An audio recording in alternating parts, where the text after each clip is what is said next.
Hoy se fue.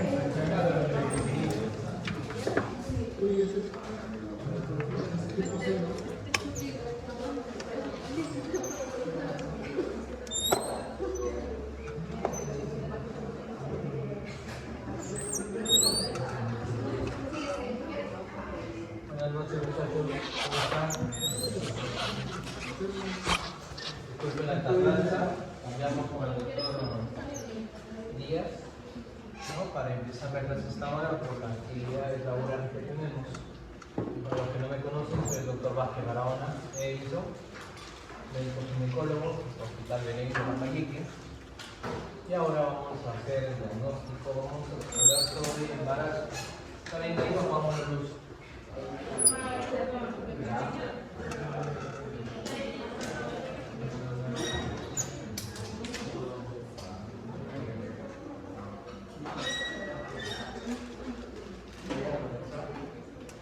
Muy bien. Nosotros tenemos que aprender básicamente que a reconocer la gestación o las personas que vienen o están testando, porque muchas veces tenemos pacientes con patologías como el dengue, a veces se va a su casa, y el dengue más esta son indicación de hospitalización.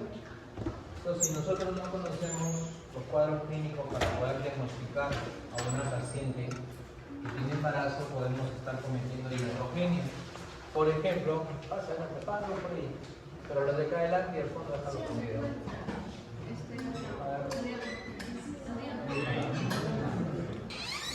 Está bien para verlos al fondo. Entonces, ¿por qué cometeríamos iatrogenia? Porque justamente podemos dar un medicamento o un fármaco que le pueda hacer el daño al bebé, ¿no? Y por no reconocer los síntomas clásicos. ¿Ustedes sí creen que sería un síntoma clásico una paciente que esté embarazada? ¿Quién me dice que sea uno? ¿Cómo reconocen a una mujer embarazada? ¿O cómo harían el diagnóstico? ¿Perdón? ¿Qué? Náuseas. Puede estar con dolor de estómago, diarrea, haber comido una chiguera, una salmonela, así como ustedes comen en el cafetiero, la náusea. Le va a dar vómitos, le va a dar diarrea. Amenorrea, ¿no es cierto? O retraso menstrual, ¿no? Entonces, básicamente, una mujer que ya no menstruó 2 meses y siempre tiene una menstruación regular, lógicamente que hay que pensar en que algo está pasando. Y una cosa es la gestación, o puede ser otra cosa, puede ser un embarazo molar, puede ser un embarazo ectópico, puede ser un quiste, un cistoadenoma con una tumoración que está disparando el HCG. Bueno, para eso lo vamos a dar después. Entonces, para entender primero hay que hablar de terminología y nosotros tenemos que saber qué significa ciertas cosas que hablamos, ¿no? Una cosa es gravid, que es una mujer que está embarazada. Una primípara, que es una mujer que ha dado a luz por primera vez. Una multípara, que es una mujer que ha tenido más de 2 partos. Y una gran multípara, que ya ha tenido más de 6 partos, ¿no? Entonces, ¿qué nos interesa saber? Los dos extremos de la vida, las jóvenes y las añosas. Si tienen más de 35 años, lamentablemente las mujeres envejecen más rápido que los varones, porque a los 35 ya le están poniendo el cliché de gestación añosa, ¿no? Gestante añosa. Igual, ¿no? Entonces, si tiene gran multípara, lógicamente en ese año. Entonces, paridad, ¿a qué se conoce como paridad? Aquella mujer que ha dado a luz a un recién nacido, o aquel producto que pesa más de 500 gramos, o aquel que tiene una gestación de más de 20 semanas, ¿no? Entonces, ¿por qué es bueno conocer la terminología? Porque hay veces hay muchos médicos, incluidos ginecólogos, que hacen burradas, y hay que decirlo así. Ponen primigesta, segundigesta, tercigesta, cuartigesta, cuando la definición correcta es después de 2 embarazos, multigesta, después de 2 partos, multípara, ¿ya? La clasificación de 2 en adelante ya nos dice que es multi. La clasificación de 6 en adelante nos dice que es una gran multípara. Entonces es bueno saber por qué es una gran multípara, porque una gran multípara nos va a dar factores de riesgo, hipotonía, tonioteína, en este caso distensión abdominal, anemia, desnutrición, entre otras cosas. La terminología en este caso, nuligrávida, mujer que no está embarazada, ¿no? Ni lo ha estado. Primigesta, el primer embarazo.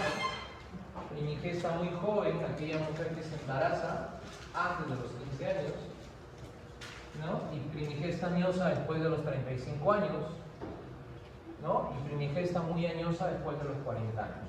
Entonces, siempre hay que tener en cuenta la edad, porque ustedes pueden ir a consulta una mujer de 40 años, 42 años. La última paciente que he atendido tiene 49 años, la que le sigue tiene 47 y hace un mes operé a una de 45, su primer hijo. Si a los 45 años tiene su primer hijo, ¿saben cómo se llama eso? Feto valioso, ¿no? Porque lógicamente si lo pierde no sabemos si se va a volver a embarazar o no, puede ver así el último huevito, el último bolsito. Entonces, feto valioso, hay que tener mucho cuidado porque es una paciente que pasa el paquete de los grandes pacientes con alto riesgo obstétrico. Y acá también para recordar, ¿no? Y es bueno que lo sepan y se acuerden, la fórmula obstétrica, gesta para. La gesta, en este caso, es el número de gestaciones que ha tenido, incluido, en este caso, los abortos. ¿Sí? Vamos a suponer, si una mujer ha tenido 2 partos, ha tenido un aborto, ha tenido un parto pretérmino y tiene nacidos vivos 1 y esta es su actual gestación, ¿qué será? ¿Qué número será? ¿Quién llevó la hilación? ¿Perdón? ¿Gesta número? No lo escucho. Ha tenido un parto, 2 partos, perdón, vaginales. Ha tenido un parto pretérmino. Ha tenido un aborto, de los cuales, ¿no? Actualmente está gestando, gesta 5, pero al final, ¿cuánto será si tiene un solo nacido vivo? 1, ¿no es cierto? Al final es 1, ¿sí? Porque se contabilizan los hijos vivos.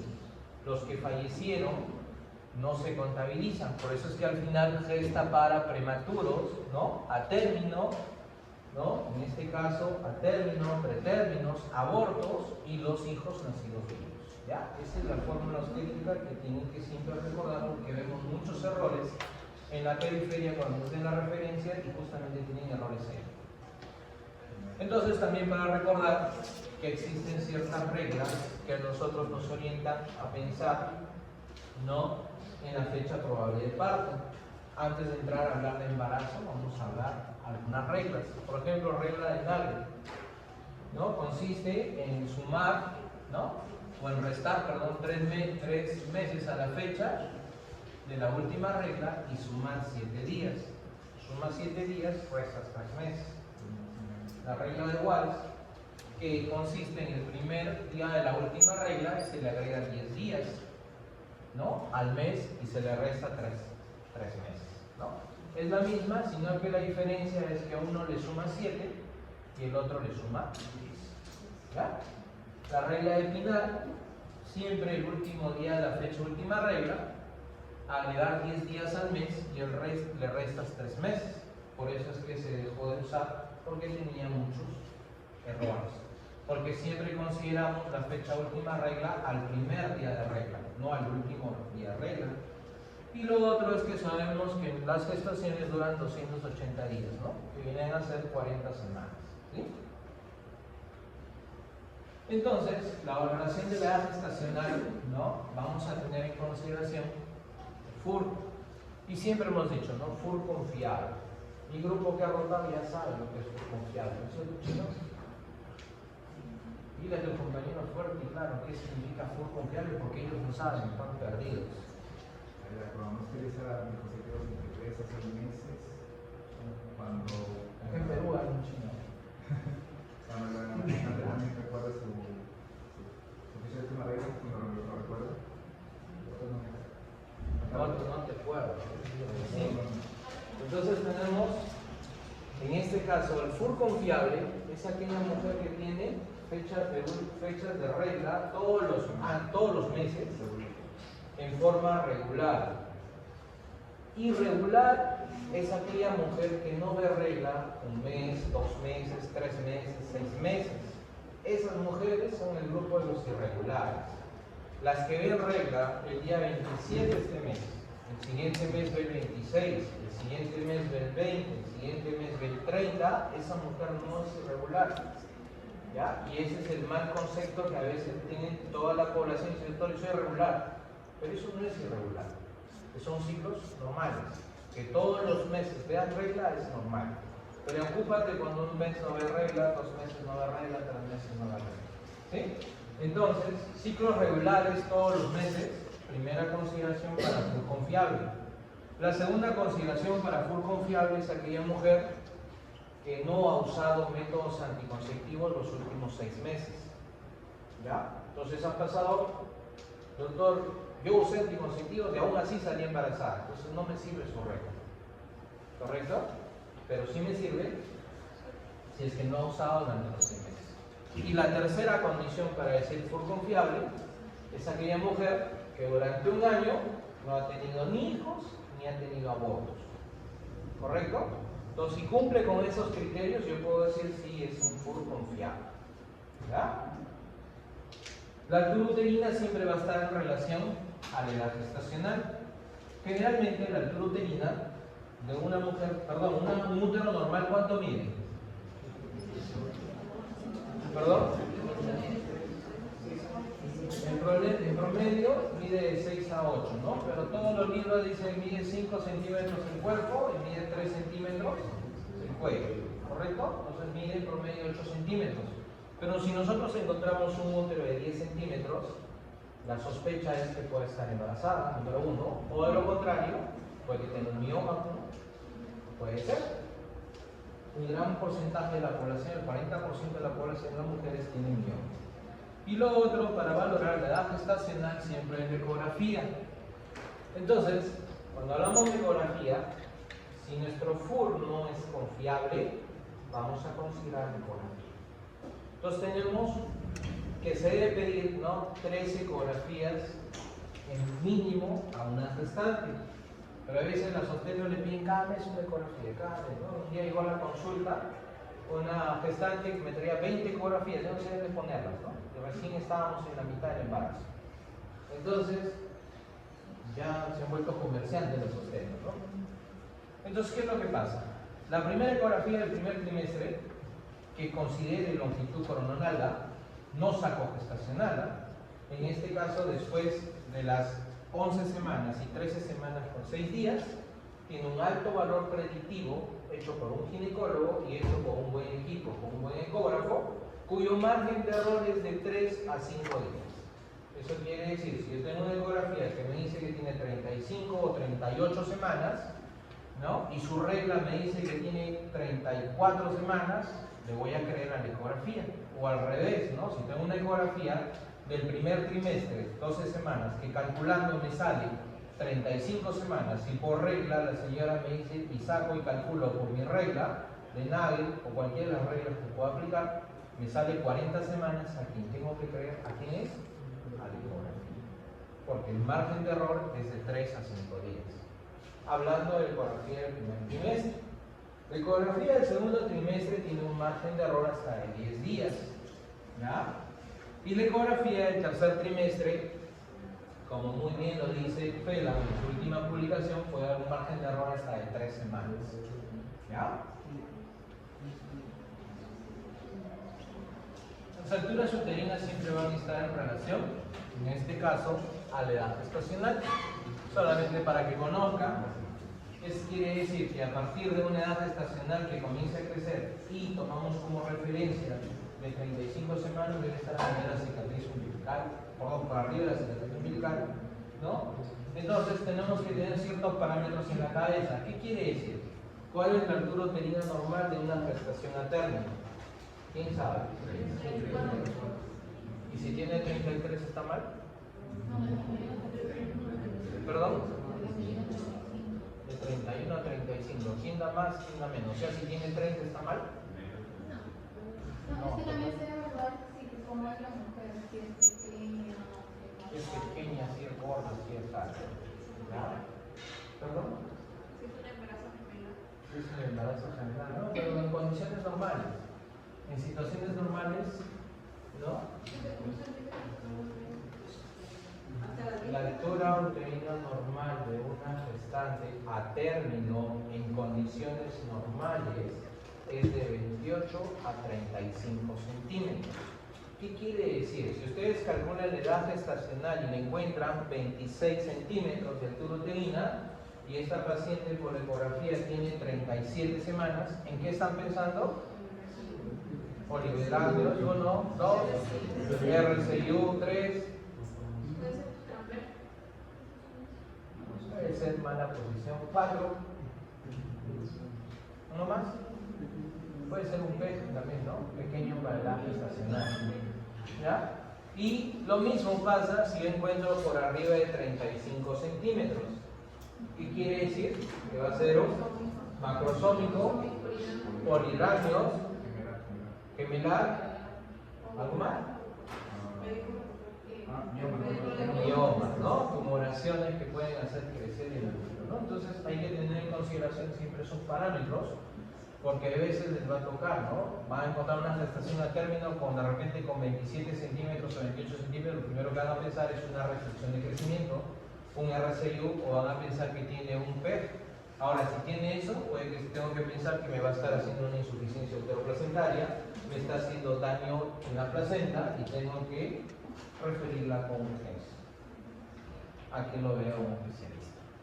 Entonces ahora sí entramos a los síntomas y signos del embarazo. Entonces primero, náuseas, vómitos y alteraciones, en este caso del gusto. ¿Y por qué ustedes creen que se presentan náuseas y vómitos? ¿Alguien sabe?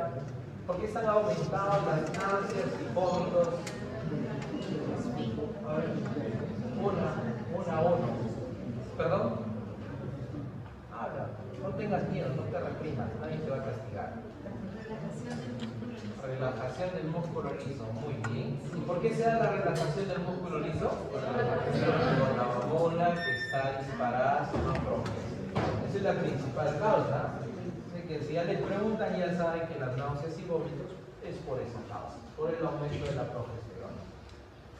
¿No? Y generalmente podemos tener mareos, podemos tener una descompensación, una lipotimia, puede tendencia al sueño, ¿no? Fatigable, y hay veces irritable, ¿no? Por la alteración hormonal misma que se está presentando, ¿no? Hay un aumento estrogénico y por lo tanto hay un crecimiento de las mamas, hay un aumento en la producción de prolactina, hay un aumento en la producción de oxitocina, y todo eso va a producir, ¿no? A nivel de las mamas un crecimiento, una producción de calostro, una formación de los acinos de mayor tamaño.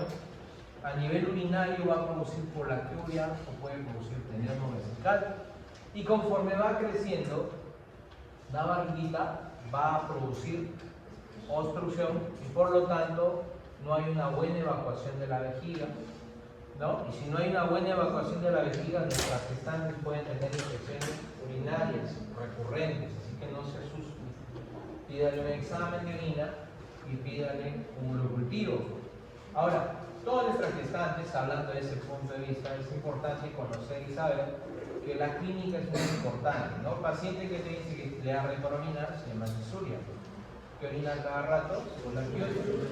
Si tiene ganas de querer orinar y no puede orinar con jugos, tenemos ese caso, ¿no? Entonces, si tenemos un cuadro clínico, le haces punto renal lateral, ¿no? Chino, ¿cuántos puntos renal laterales conoces? ¿Cuántos conocen? ¿Perdón? Anatomía. ¿No? ¿Cuántos puntos renal laterales conocen? ¿No? Son 3 puntos renal laterales. El superior y el medio lo hacen por la barriga. Y el inferior, ¿saben por dónde lo hacen? Por el recto. ¿Ya? Y si alguien le dice, voy a ver el punto recto lateral inferior, ya sabe a qué le vas a tener. Y no le dices. Entonces, la probabilidad de un embarazo se asocia al cuadro clínico, lo asociamos porque están disparadas las hormonas y todo el cuadro clínico que ya vimos anteriormente, y a eso le sumamos periodos de retraso menstrual con periodos o amenorrea. ¿Qué es amenorrea? Ausencia de reglas, ¿qué más? ¿Cuál es el apellido? ¿Más de? No los escucho. 6 meses. ¿Quién da más? ¿Quién da menos? Chino, ¿cuál es? Amenorrea es más de 90 días. ¿Ya? Pero, en este caso, retraso menstrual, lógicamente está antes de los 90 días, ¿no? Si no da regla un mes, si no da regla en un mes, lógicamente estamos frente a un retraso menstrual. Y por arriba de los 90 días estamos frente a una amenorrea. ¿Ya? Entonces, va a haber modificaciones a nivel cervicuterinas, va a haber aumento de reblandecimiento cervicuterino, el útero va a comenzar a aumentar, tanto su diámetro posterior, que ahora vamos a revisar, y un crecimiento progresivo del útero, ¿no? Y lógicamente también se va a auscultar un soplo uterino, ¿no? Dependiendo de la edad gestacional. Entonces, hay signos de probabilidad de embarazo. Entonces, esos signos que ustedes ven ahí, ¿no? Que lo van a venir en el examen todos, ¿no? El signo de Piscacet, en el cual hay asimetría a nivel del cuerpo uterino, ¿no? El cuerpo uterino está, ¿no? Hay una área que está aumentada, ¿no? Como si hubiera salido un cuarto, ¿no? Que acá lo van a ver en otra forma. ¿Ya?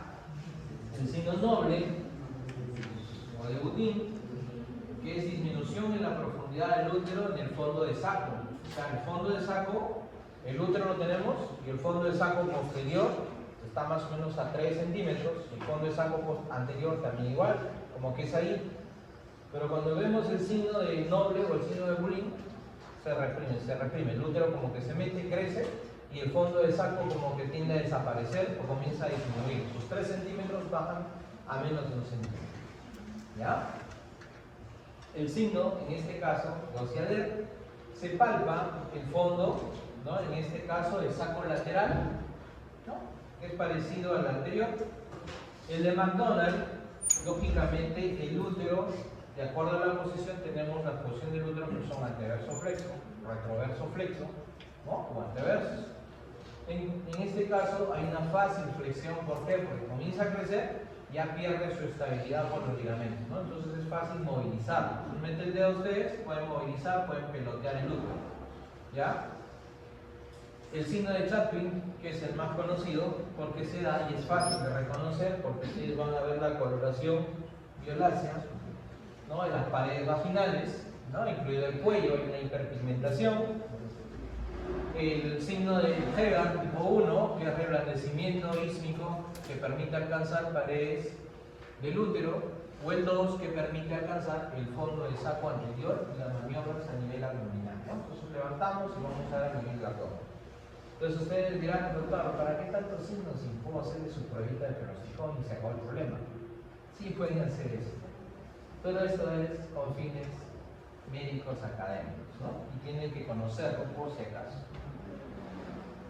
Y ahí están las características de lo que habíamos mencionado, ¿no? El signo de Chadwick, ¿no? La coloración, en este caso la hiperpigmentación en las gestantes es mayor en relación a las que no están gestando. El signo de noble o de Boutin, donde casi se desaparece el fondo de saco porque el útero queda piriforme, comienza a hacerse un redondito, ¿no? El de Piscacet, que se le sale como un cuerno porque está creciendo en ese lado, hay un desplazamiento y un arrendamiento. O el de Hegan, que tiene que ver que a nivel anterior y posterior puedo palpar el útero, ¿no? Y puedo palpar que es una pelotita. Entonces, los bordes y las características de la probabilidad de embarazo siempre están asociados. Cuadro clínico, sintomatología, retraso menstrual, crecimiento uterino.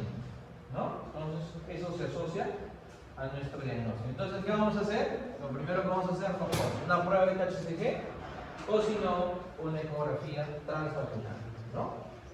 Entonces, en la ecografía transvaginal vamos a poder ver el producto, ¿no?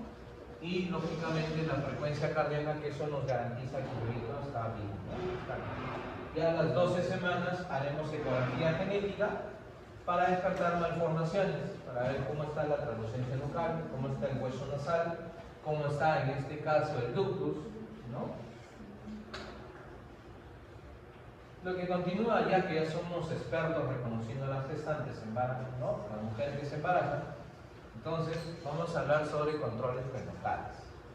La OMS para el año pasado, hace 5 años, publicó y dijo, ¿sabe qué? Tiene que ser atención prenatal reenfocada. Así, ¿no? Atención prenatal reenfocada. Y todos nos rascamos la cabeza y decíamos, ¿a qué se refiere, no? Con atención prenatal reenfocada. Entonces, primero, ¿qué es el control prenatal? Es el conjunto de acciones, procedimientos sistemáticos, periódicos, ¿no? Que tienen que ver mucho con la prevención, diagnóstico, tratamiento de los factores que pueden condicionar mortalidad materno-perinatal, ¿no? Entonces, esa es la definición de control prenatal. Pero cuando hablamos reenfocada, ¿qué quiere decir? Ya no involucra solamente al médico, al ginecólogo, a la obstetra, sino involucra a todos los factores que conllevan a tener una adecuada, en este caso, salud, para que nuestra gestante lleve su embarazo adecuadamente. Entonces, ¿a quién va a involucrar? Al odontólogo, porque las principales infecciones entran por la boca. ¿A quién va a involucrar? Al nutricionista, porque tiene que estar nutrida. La mayoría de nuestra población tiene anemia y tiene desnutrición. ¿A quién más debemos involucrar? Psicología, si es una joven, ¿no? O servicio social, también van de la mano. Entonces ya tenemos todo un conjunto de profesionales que tienen que acompañarnos en el control prenatal. Y de la cabeza ya vamos proyectando que tienen que hacer planificación para su próximo embarazo. Tenemos que ver que vamos a hacer de psicoprofilaxis. Tenemos que ver que nuestra paciente hacerle sus dosajes, sus exámenes periódicos y básicamente los controles prenatales en el primer trimestre y en el tercer trimestre. ¿Ya? Entonces, ¿cuál es el objetivo? Generalmente asegurar, ¿no? Que el embarazo culmine con éxito, ¿no? Un niño sano y sin deterioro de la salud de la madre. Entonces, recientemente ha habido una denuncia en el salud, la ha denunciado un médico, no voy a decir de qué hospital. Viene la paciente, doctor, mi paciente, mi bebé no lo siento, estoy con fiebre, estoy con malestar, me duele, no, toma tu paracetamol y ve a tu casa. La señora toma su paracetamol, va a su casa, luego regresa a la hora y el bebito está ubicado. ¿Ya? Entonces ganó su denuncia porque la señora fue para una atención y no le prestaron atención. ¿Cómo se llama eso? Negligencia, falta de actitud, falta de concientización, y ese trata de estudiar otra cosa menos medicina, ¿no?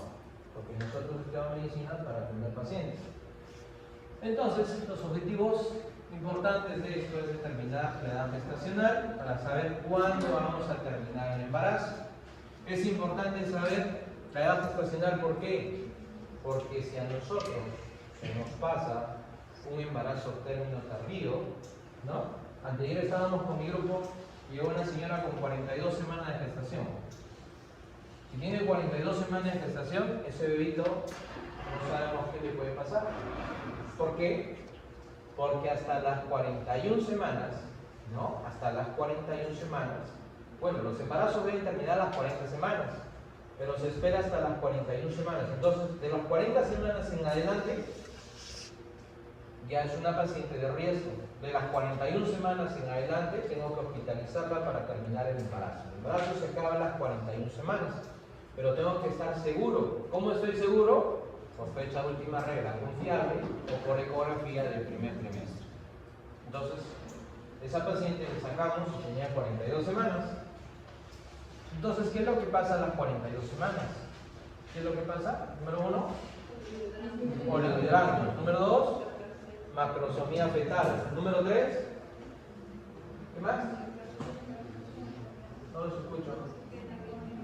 no oxigena bien la placenta se envejece, la placenta comienza a tener calcificaciones y como consecuencia va a tener una insuficiencia útero-placentaria y por lo tanto esa placenta se está muriendo. Ese proceso se llama apoptosis, muerte celular programada. 40 semanas la placenta ya comienza a envejecer, 41 o 42 semanas la placenta ya no funciona, ya no pasa, ya no hace la funcionalidad. Entonces lógicamente va a morir ese fetito, ¿no? Se va a morir si no le damos la prestación adecuada, ¿no? Entonces nosotros tenemos que vigilar el crecimiento vital fetal, tenemos que ver los síntomas del embarazo, tenemos que prepararnos, ¿no? Entonces nosotros, algo que tenemos que ver en el control prenatal, ¿cuál es? La presión arterial. ¿Cuándo comenzamos a considerar la presión arterial? Durante todo el embarazo. Y generalmente hacemos un corte, ¿a cuándo? En las 20 semanas. ¿Por qué? Porque si antes de las 20 semanas nuestro paciente tiene una presión de 140-90, quiere decir que es una hipertensa crónica, ¿correcto? Pero después de las 20 semanas, si yo tengo que la paciente está normal y comienza a hacer presiones de 130 a 140, estoy frente a una preeclampsia. Para que sea preeclampsia tiene que haber presión arterial.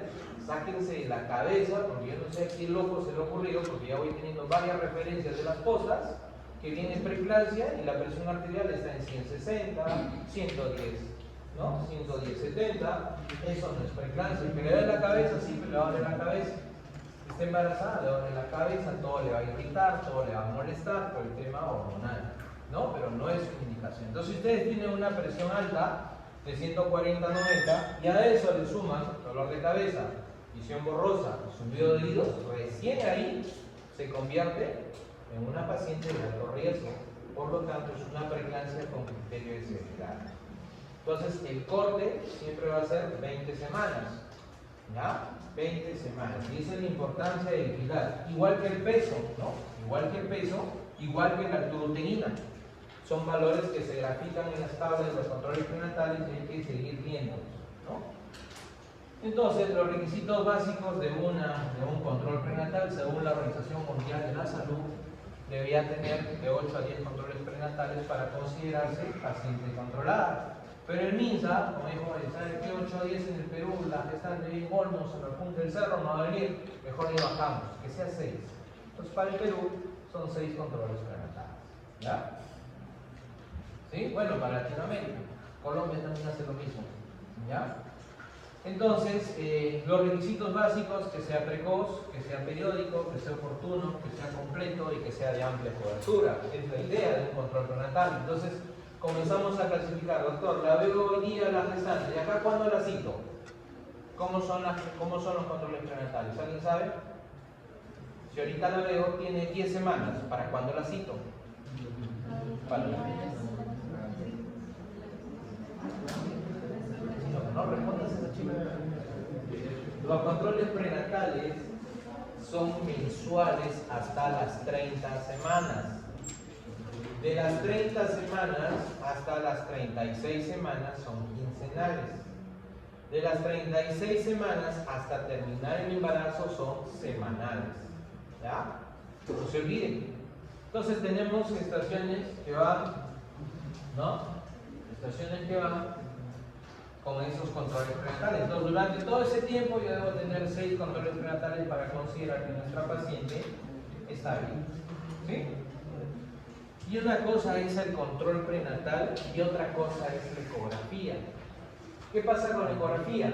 Yo tengo que tener una ecografía del primer trimestre. Si quiero ser exquisito, ¿no? Y quiero ver que todo esté bien, ¿no? Le voy a pedir una ecografía de tamizaje. ¿Qué quiere decir tamizaje? Mal llamada genética. Se llama de tamizaje porque comienza a tamizar, comienza a ver. Y una de las cosas que yo tengo que ver en esta ecografía es la presencia del hueso nasal, es la presencia de, en este caso, la translucencia nucal. Entonces, la translucencia nucal es muy importante, ¿no? Recién ahorita he visto en mi consultorio una paciente que viene contenta, pero la translucencia nucal está en 5, ¿no? Y todos expandidos. No tiene hueso nasal. El ductus está alterado. Entonces, Ya le he dicho que esta gestación no va a ser viable, en cualquier momento se va a morir ese fetito, ¿no? Pero para eso nos sirve la ecografía de tamizaje, que es la primera ecografía. ¿Qué edad la pedimos? ¿No? Entre las 11 semanas y 13 semanas con 6 días. Doctor, ¿y por qué esa edad? ¿Por qué no más adelante? Porque ¿por qué esa edad? ¿Por qué entre las 11 semanas y 13 semanas con 6 días? Por varias razones. Uno de ellos son los factores cromosómicos y otro de ellos son que tienen que ver mucho con la primera oleada de implantación de la placenta. ¿Y por qué me sirve ver la primera oleada de implantación de la placenta? ¿Alguien sabe? Porque yo con esta ecografía necesito determinar riesgo de preeclampsia. ¿Ya? Recuerden que la preeclampsia, uno de los postulados que tiene mayor valor predictivo es aquella que postula que es una invasión del endotelio vascular, ¿no? Producto del trofoblast. El trofoblast invade el endotelio vascular, por lo tanto disminuye el flujo y aumenta la resistencia, por lo tanto aumenta la presión arterial. Entonces es el mejor postulado que existe y como consecuencia se da en la primera oleada de implantación que empieza a las 8 semanas y termina a las 13 semanas con 6 días, y de ahí empieza la segunda oleada de implantación que termina en las 16 semanas. ¿Ya? Entonces es muy importante saberlo porque tengo que dar tratamiento preventivo, ¿no? ¿Cuál es el tratamiento preventivo? Aspirina, ¿no? Antiguamente daban calcio, magnesio, vitamina C, vitamina E, de todo le daban y al final concluyeron que la aspirina, el ácido acetil salicílico a 125 microgramos y a 88 microgramos es una buena opción. La segunda ecografía que pedimos es la ecografía morfológica. ¿Ya? La ecografía morfológica lo ideal es pedirlo entre las 22 a 26 semanas.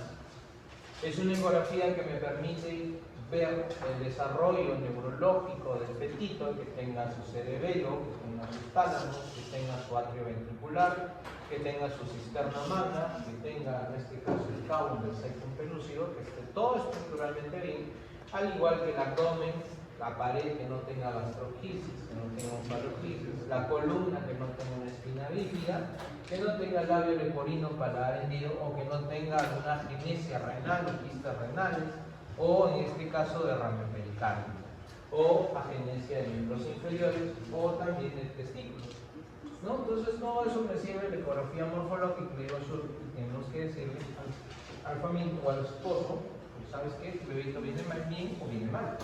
No hemos encontrado hidromas a las 22 semanas, entonces viene mal. Hemos encontrado, en este caso, anencefalias o microcefalias, ¿no? Entonces nos sirve la ecografía morfológica que se hace a partir de las 22 semanas. ¿Ya?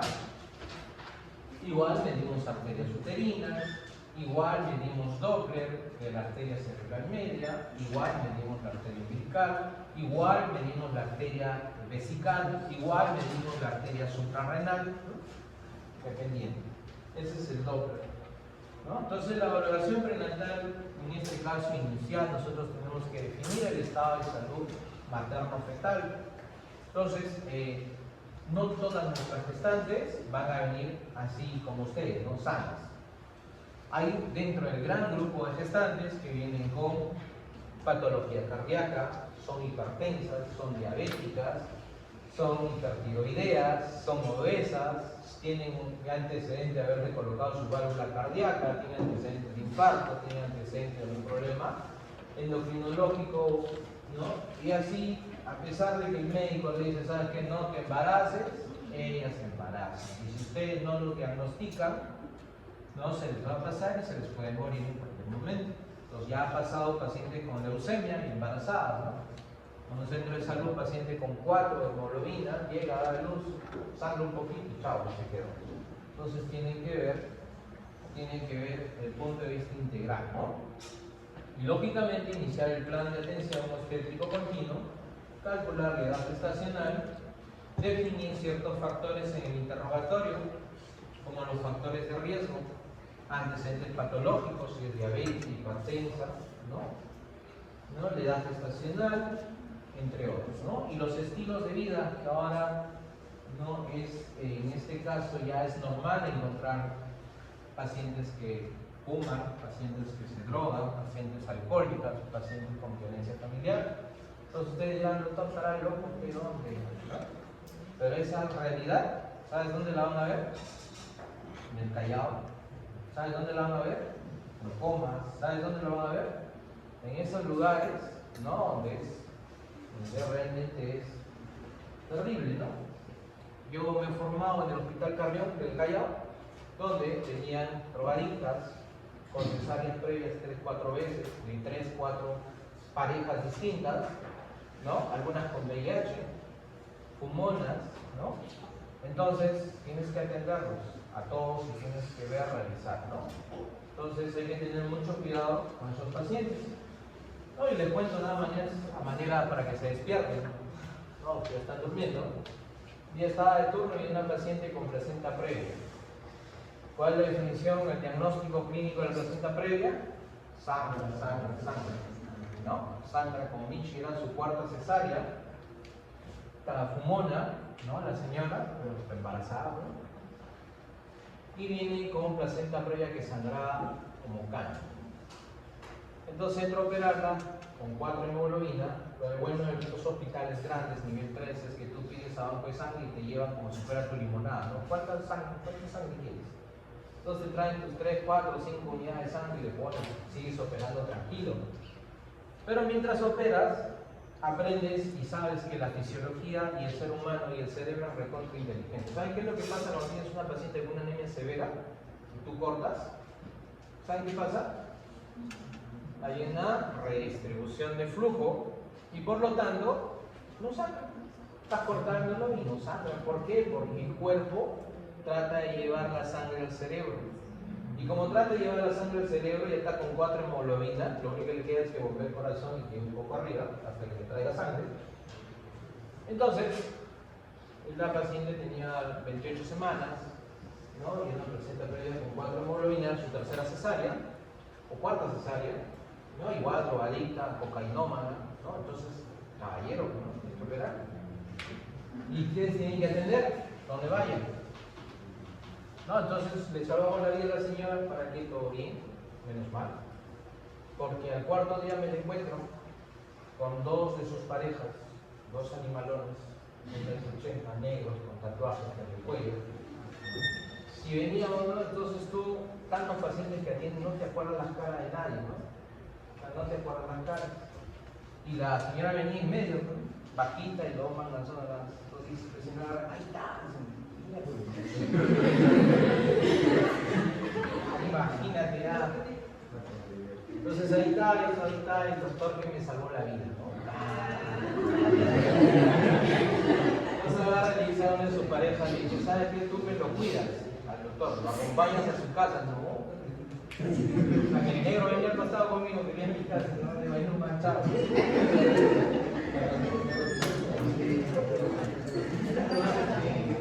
Y mira mal que se salvó, ¿no? Bueno, no sé qué será eso de la señora, pero sí estaba en el Callao es frecuente verse sus pacientes y pobre de mí si se muere. Ya saben. Entonces en el examen físico siempre es bueno definir, ver las características, ¿no? Bueno, de ellas la presión arterial, ¿no? En este caso ver el peso actual, ver la altura, el fondo. Y básicamente pedir la serología, ¿no? En el primer trimestre hay que pedir estas pruebas, VIH, hepatitis, rubiola, grupo y factor, ¿no? Entonces, la orina, Papá Nicolau, eso lo vemos en el primer trimestre y también tienen que pedirlo en el tercer trimestre. ¿Por qué? ¿Alguien sabe? ¿Por qué? Porque es el primer trimestre y obligatoriamente debemos pedirlo en el tercer trimestre. Sí, el paciente está tranquilo, está bien. ¿Perdón? En el primer trimestre vamos a pedir esto obligatoriamente y en el tercer trimestre también. Y acaba la moraleja. Llega al Hospital Belén, estante, con su batería, el primer trimestre. No sé, dice, no, está bien, su ginecólogo dice, está bien. La pasa para trabajo de parto. está manipulando, no sale, la pasan a cesárea, la opera, ¿no? Y que opera, sale el bebito, la dan de alta el segundo día, la señora llega a su casa, da de lactar a su bebé, pasa una semana más, da de lactar a su sobrino y luego se enferma. Pasa 10 días y se enferma. Primera causa, puede recuperar, en este caso endometritis puerperal, ¿no? Comienza a fiebre, comienza a descompensarse. Entonces, la señora va al regional. ¿Y qué creen que debemos pedirle en primera? Revisamos el carnet prenatal y solamente tenía pruebas el primer trimestre. No tenía, ya había pasado todo el periodo de ventana y en el tercer trimestre la señora salió VIH positivo. ¿Ya? Entonces, nunca lo olviden, siempre hay que revisar la prueba del primero y la prueba del tercero, porque si sale VIH positivo, ya lo pruebó a su hijo, ya lo pruebó a su sobrino, y de repente a los tetras, no importa, no, pero ya. ¿No? O alguien que se pueda haber pinchado, ¿no? Porque estás manipulando sangre contaminada. Si tú tienes una paciente VIH y entras a operar, existen protocolos de protección, doble guante, ¿no? Doble protección, lentes, gorro, ¿no? Completo. Entras a operar así, con doble guante. Entonces, si no tienes eso, lógicamente es fácil que te puedas contagiar, ¿no? Entonces, la prueba de glucosa, ¿cuál es la glucosa normal? ¿Hasta cuánto y de dónde? ¿Cuánto es normal para diagnosticar diabetes? 90, 15, 110, más, 125, más. ¿Ah? ¿Algo más?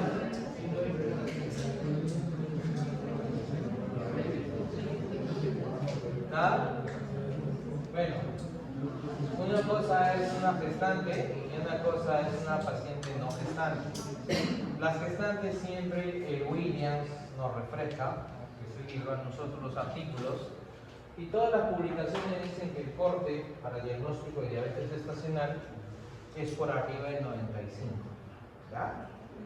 95. O sea, si tiene 100, si tiene 110, es una paciente prediabética, le haces usted de Sullivan o le hace su hemoglobina glicosilada, te va a salir lógicamente valores altos, ¿no? Entonces vas a estar frente a una diabetes gestacional, ¿no? O una diabética que está debutando. Pero igual, el corte siempre, no se olviden. No, les digo esto porque en los controles prenatales la obstetra dice está normal. ¿Por qué está normal? Porque al costadito dice 100 a 110 y la paciente tiene 110, quiere decir que está dentro de lo normal. Y no es así. O sea, unas cosas son los parámetros, ¿no? El libro de laboratorio de Palses habla para personas normales, pero en obstetricia cambia todos los parámetros. Es igual que para pediatría o es igual para nuestras gestantes. Puedes tener mujeres en trabajo de parto con un hemograma de 24.000 de glóbulos blancos y es normal, ¿no? Porque se dispara y es normal, ¿no? Entonces hay que tener mucho cuidado con nuestras gestantes, ¿no? Infección hay que darle secresona, hay que darle clín, hay que darle amica, hay que darle todo, ¿no? Eso sí. ¿Ya? Entonces acá también para poder comparar, no, y vamos avanzando porque si no nos quedamos, vamos a llegar hasta nuestro vacunas, ¿ya? No se olviden que las vacunas para nuestras gestantes, ¿no? Se colocan, en este caso la antitetánica, ¿ya?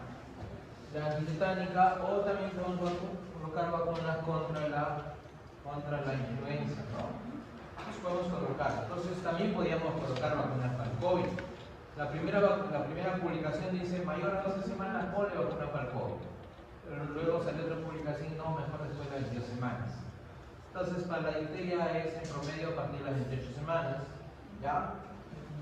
Y para la influenza también, después de las 22 semanas puedes colocarla, ¿no? Porque antes de las 22 semanas el bebé está en pleno desarrollo, en plena formación, ¿no? Y a veces le echan la culpa a la vacuna. Y lógicamente las que están contraindicadas son los virus inactivos, ¿no?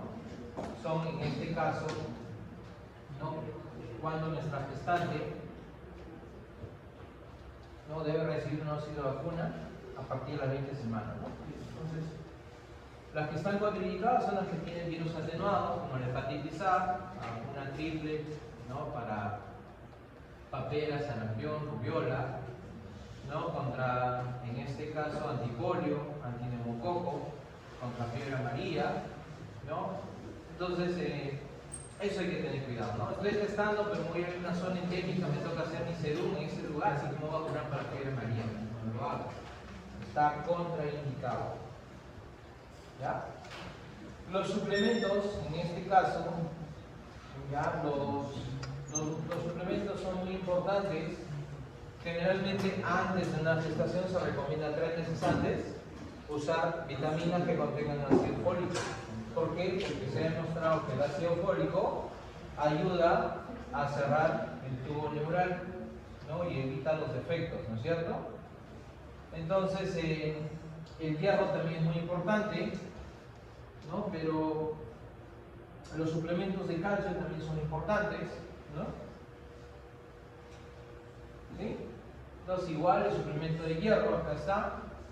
Entonces, nosotros, suplemento de hierro, suplemento de calcio, el MINSA te da una tableta de sulfato ferroso, te da una tableta de calcio, te da una tabletita de ácido fólico, ¿no? Te dan 3 tabletitas para que tomes.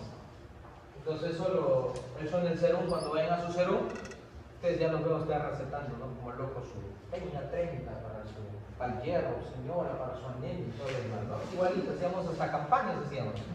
No, campaña sí, lleve su hierro, ¿no? Pasaba 3-4 días, la paciente ya no lo tomaba. ¿Por qué? Porque le producía gastritis, porque le producía estreñimiento, porque sus deposiciones eran negras, ¿no? Entonces no lo tomaba. ¿Saben quién lo comía? El chancho, ¿no? Bueno, no el chancho estaba gordito, ¿no? Con bastante jugo ese chancho. Entonces igual nosotros le dábamos, ¿no? Entonces, política ha estado que nosotros tengamos que darle hierro a nuestros pacientes, sulfato ferroso. El sulfato ferroso viene de 300 miligramos, en el cual contiene 62.000 equivalentes de hierro elemental, de los cuales solamente se absorbe el 10%. Entonces, si se absorbe el 10% de 300 miligramos, es poco, ¿no? Frente a mi requerimiento de 1 a 2 por kilo de peso, ¿no? Y lógicamente le va a quedar chico, ¿no? Entonces, lo mejor está en la nutrición que puede ayudar, ¿sí?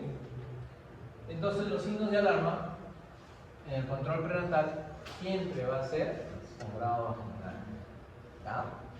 Dolor abdominal, náuseas y vómitos incontrolables, ¿no? Entonces, los signos de alarma, ¿no? Sangrado vaginal, pérdida de líquido, lógicamente es un RPM, ¿ya? En este caso disuria, colaquiuria, contracciones uterinas, ¿no? Y lógicamente hay que valorar un poco. Entonces siempre hay que tener en consideración los síntomas de alarma, ¿no? Cefalea, salida, contracciones uterinas, sangrado vaginal, disuria, entre otros, ¿no? Entonces siempre es discutible. Una cosa son los signos, otra cosa son los síntomas y otra cosa es lo que ustedes ven, ¿no? Y otra cosa es lo que ustedes han leído. Una paciente que tiene edema de miembros inferiores, la obstetra me tiene loco ya. Refiere al hospital porque es un signo de alarma.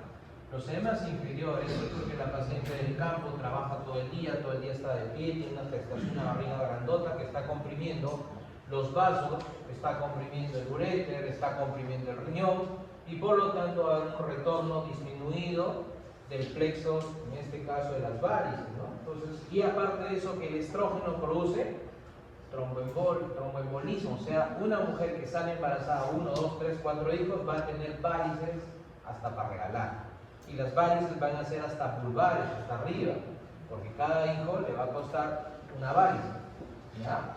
Entonces, ese es el riesgo de tener el aumento del estrógeno. Por lo consiguiente, si tienes obstrucción, ¿qué va a pasar? Va a producir edemas. Entonces va a venir a la posta caminando como 6 horas para verlos a ustedes, para que le digas, ¿qué le vas a decir? Descanse, señora, y levante las piernas, ¿no? Se va a reventar todo el camino. Pero lo que sí es un problema es el sangrado vaginal. Entonces, y acá hay que parar la oreja. Cuando hablamos del sangrado vaginal, viene la paciente que ha tenido sangrado vaginal en el primer trimestre. Ya bueno, lo consideras una amenaza de aborto. En el segundo trimestre, otra vez sangrado vaginal.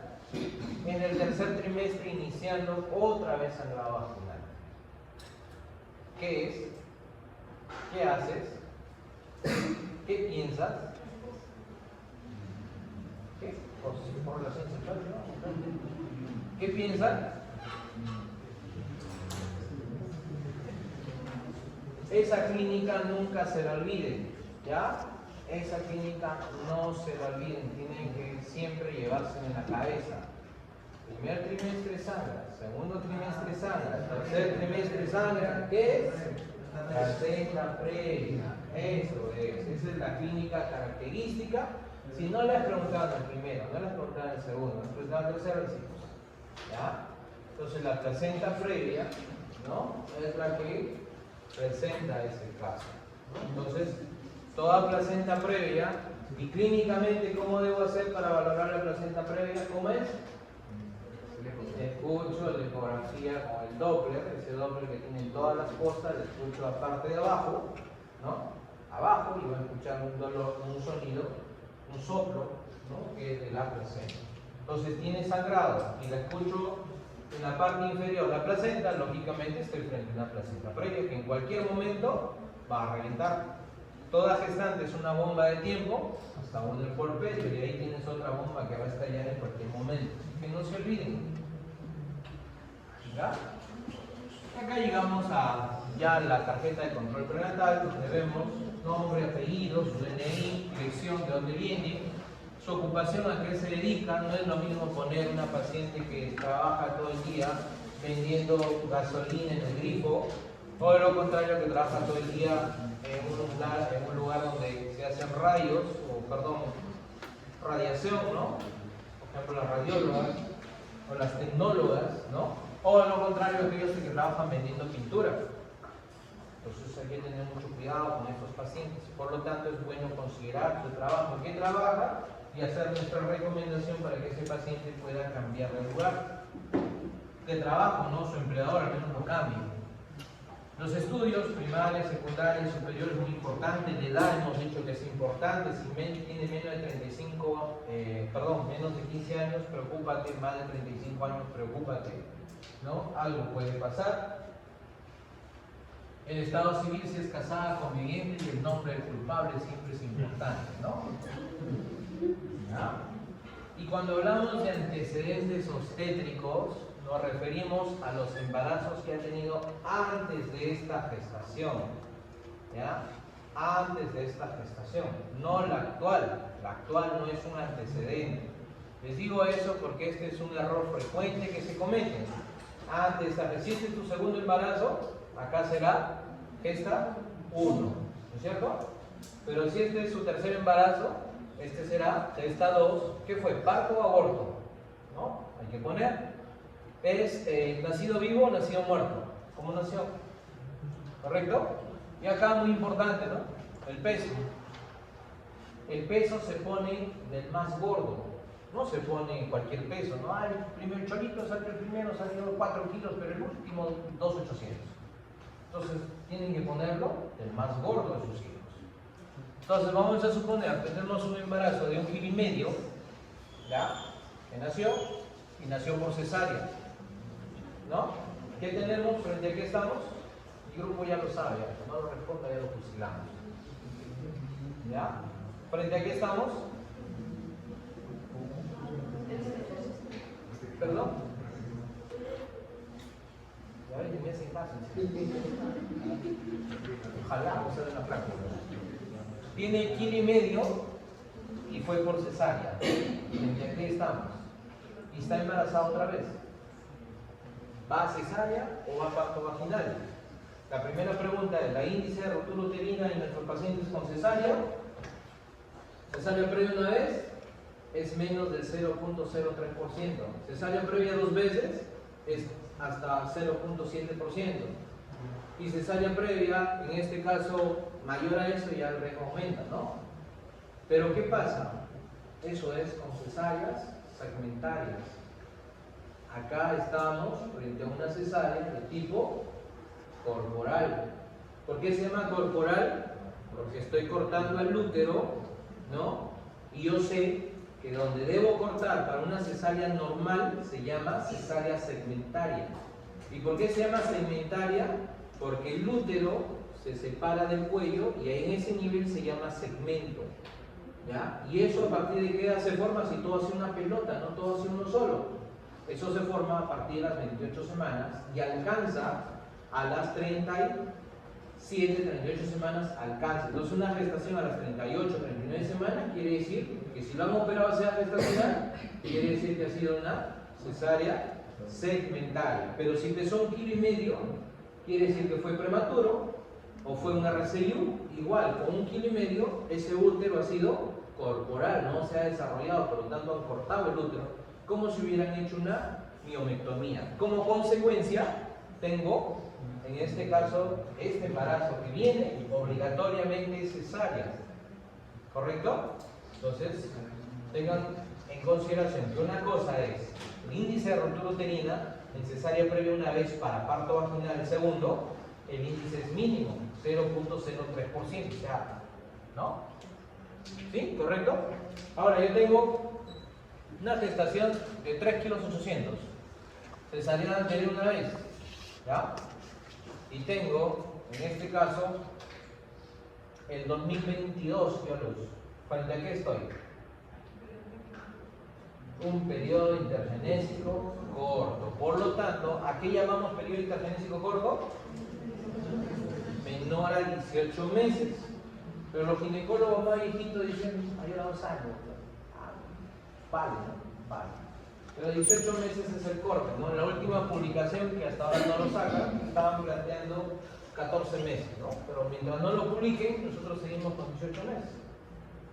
¿Sí? Entonces, para el periodo intergenésico corto es importante cuando yo tengo una cesárea.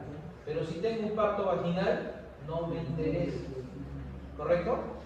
No me interesa. Entonces, hay que ver, ¿no? Si fue vaginal, cesárea, y justamente va. Entonces, yo solamente viendo el control prenatal, yo ya sé si esta paciente va a cesárea o puedo ayudarle en parto vaginal. Así tengo una cesárea previa. ¿Correcto? ¿Sí? ¿Se entendió? ¿No es cierto? Bueno, y acá datos familiares, que en este caso alergias, hipertensión, epilepsia, ¿no? Tuberculosis, es muy importante saber si vives con un tuberculoso o no, porque se puede contagiar. Enfermedades congénitas, enfermedades múltiples, embarazos múltiples, ¿no? Y los antecedentes personales, ahí están, ¿no?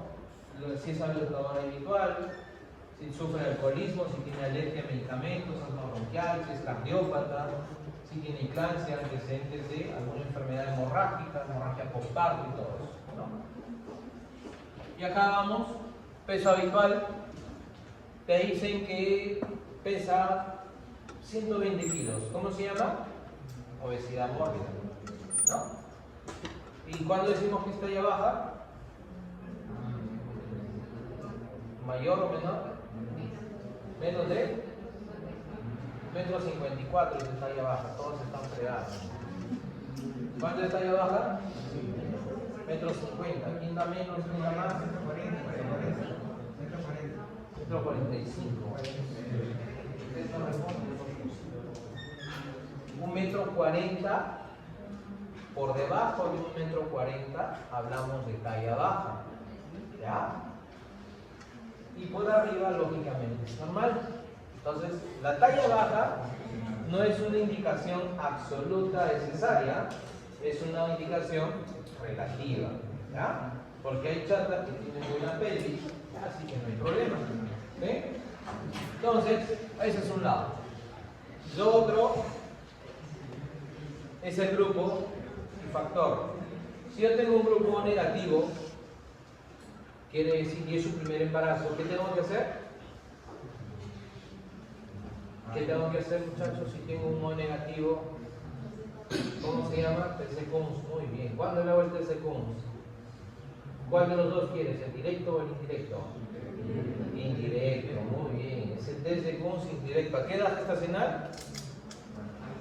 28 semanas. ¿Ya? 28 semanas le hago su TC-CUMS indirecto para ver si está haciendo hemólisis o no. Ya, vamos a suponer que está todo bien. ¿Qué recomiendo?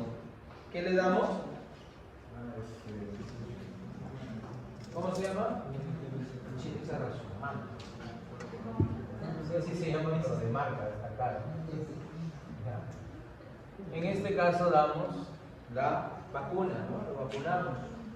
Hacemos una vacunación anti-D, ¿no? O también llamada Rasumán, para prevenir los riesgos de hemólisis. ¿Cuándo debo colocarle la vacuna? Es bueno que lo sepan, ¿no? Una mujer que viene como O negativo, y le va a preguntar a ustedes como médicos, doctor, ¿y cuándo me pongo la vacuna? ¿Cuándo va a pedir mi vacuna? Porque la vacuna lo va a decir, pero si no lo pide con tiempo, no lo va a pedir.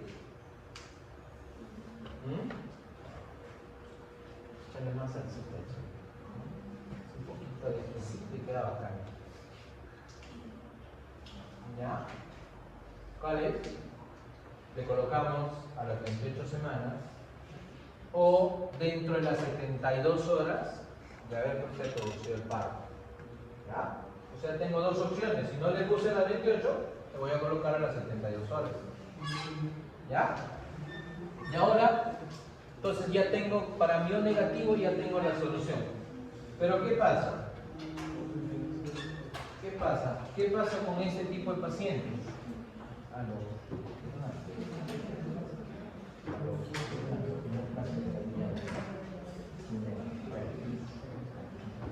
Entonces, ¿qué pasa con este tipo de pacientes? Vamos a suponer, vamos al otro lado. Es una paciente que tiene 3 hijos. No se vacunó ni en el primero ni en los otros 2 fueron abortos. Y ahí esta es su tercera gestación. ¿Lo vacunamos o no lo vacunamos? Este es su tercer embarazo. Tiene 2 abortos. No ha recibido vacuna. ¿Lo vacunamos o no lo vacunamos? ¿Quién dice sí? ¿Quién dice no? Levanten la mano, los que están en contra, los que están a favor. Sí, ¿no es cierto? ¿Y por qué? Si abortó, ya desarrolló anticuerpos. Supuestamente los primeros se sacrificaron, ¿no? El primero, el segundo se sacrificó. ¿Qué pasa con una vacuna? ¿Qué pasa con la vacuna? ¿Qué hace que la vacuna hace que desarrolle anticuerpos, ¿no? ¿O no es así? Si ya no se vacunó, ya tuvo un certificado, ya tuvo otro certificado, 2 abortos, estamos frente a la tercera. Ya automáticamente ya se inmunizó esa mujer. Pero si quiere, pídale, no le va a hacer daño, no va a pasar nada. ¿Ya? Lo único que van a perder es vacuna nada más. ¿Ya? Entre darle o no darle, ya, ¿no? Pero ya está inmunizado, o sea, ya los 2 bebitos que se murieron se sacrificaron. Ahora no sabemos si los 2 se murieron porque hicieron un síndrome antifosfolipídico, se reventaron, no sabemos qué pasaba, pero puede ser por la causa, ¿no? Por la incompatibilidad del grupo que se vea. Ahora, ¿qué pudo haber pasado también? Que el bebito sea O negativo, ¿no? Nació, los anteriores son negativo. Y ahora vamos a la pregunta del millón. ¿Ya? Vamos a suponer, tengo una mamá O positivo, tengo un papá O positivo y tengo un bebé A positivo. A ver, ¿quién dice? Silencio, al fondo, ¿qué dice? La señorita de ojos con sus lentes grandes. ¿Sí, tú? ¿Cuál es tu nombre? ¿Perdón? Kiara, cuéntanos, a ver. ¿Qué opinas? Vamos a preguntar a las mujeres, ¿sabes? Porque ellas son las que más saben. Kiara, a ver, cuéntanos. Vamos a preguntar a los que se están mordiendo la uña también, ¿no? Kiara, a ver, cuéntate, ¿qué me has escuchado? ¿Qué pasó? ¿Perdón? Entonces, les cuento porque eso me pasó a mí en la clínica. Opero, es una paciente que le he controlado desde el inicio del embarazo, el papá bien chocho, contento. ¿Qué pasó? ¿Alguien sabe qué pasó? ¿Quién sabe? ¿Ah? Entonces el papá bien chocho, ¿no? Bien chocho, contento, y el papá entonces ha pagado la cesárea, contento, se ha filmado todo por ver su pasada de su bebé, ha entrado a cortar el cordón, feliz el hombre, ¿no? Entonces la pediatra pide hematocrito y pide glucofactor, que lo va a hacer, no pide, me hace gastar más, ya no importa, pide. Entonces el bebito sale positivo. Yo también me llama y Ya, el doctor te dice, ¿cuál sería positivo? Ay, papá, será positivo. No, doctor, yo soy yo positivo. Me saca su carnet y saca todo, soy positivo. Entonces equivocó el laboratorio, ¿no? Y el bebito me ha vuelto a pinchar el pobre. El laboratorio se equivocó. Y otra vez salió a positivo. Entonces, ¿qué pasó? La enfermera se agarró a explicarle que los abuelos, que los tíos, que la mutación. El biólogo vino a hacer una clase de mutación, ¿ah? Al final yo me dije, nada, me fui porque ya había cobrado. No es su hijo, pues no puede haber cruces. Ya, o es tu hijo, ¿no? Si eso es positivo, tiene que ser positivo. Si sale positivo, ¿no? ¿Ya? Y es lo mismo que pasó en un centro de salud. ¿Qué pasa en el centro de salud? ¿Qué sabemos de los fenotipos y los fenotipos? Que deben ser ciertos caracteres parecidos, ¿no es cierto? La mujer blanca, el hombre blanco, y dalos, una mujer que sale negrita. Ese sí puede ser, el abuelo, el tío, el vecino, ese sí puede pasar, ¿no? Ese chocolatito es igualito al abuelo. Y el abuelo se parece, es más blanco que los otros dos. La enfermera se dio una cátedra, en la obstetra dio una cátedra, que el abuelo, que los cruces y todo lo demás. Bueno, el papá tenía palteado, ¿no?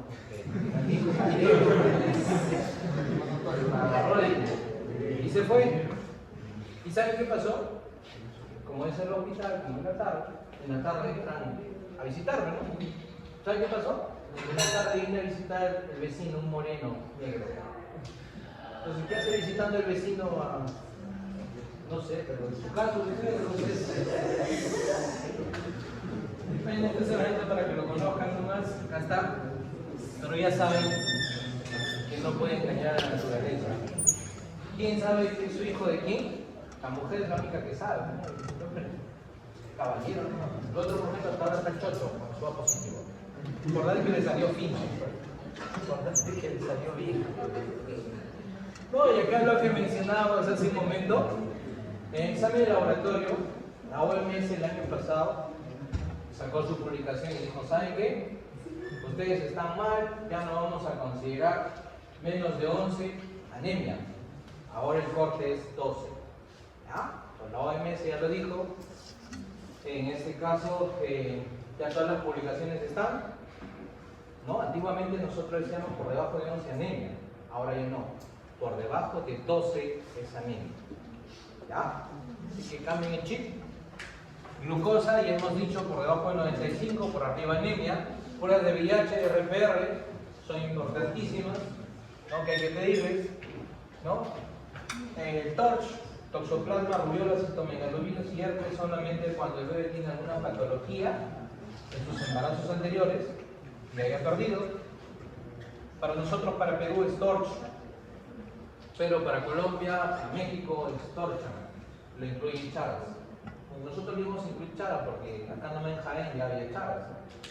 Y ha producido bastantes problemas en algunas gestaciones, ¿no? Y los controles prenatales que son muy importantes, que ya lo relatamos anteriormente. Peso materno de nuestra gestante, ¿no? Movimientos fetales, que es importantísimo. Edad gestacional en cada control, que sea de mes a mes.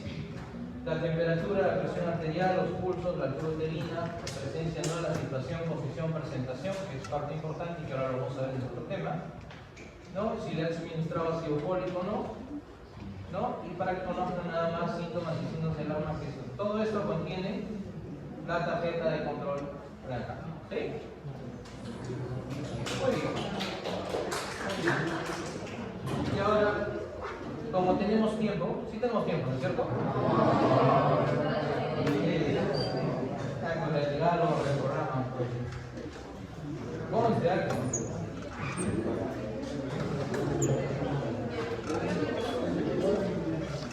Thank you.